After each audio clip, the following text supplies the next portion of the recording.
Hi, everybody. Stephen Kohler with Audira Labs. Why is everybody always talking about collaboration? Well, we don't tend to do it very well. That's for one reason, especially in large organizations. A recent study indicates that organizations that promote a healthy collaborative atmosphere are 5 times more likely to be high performing.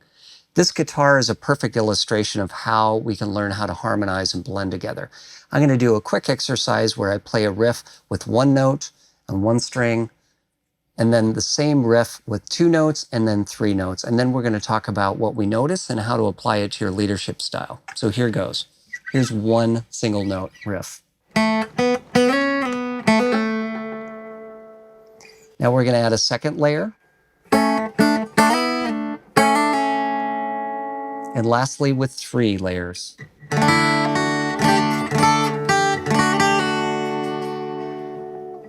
What do we notice with that? Well, the riff is great as a single line, but the true power and richness really emerges as we start to add the second and third layer. I'd like you to think about how you can apply this lesson to your leadership style and truly harmonize with those around you. Harmonize with different people within your department and other departments and even outside the organization. The true power and richness of your leadership will truly emerge when you're really harmonizing. Keep jamming. Until then, check out Audira Labs for more tips and tricks.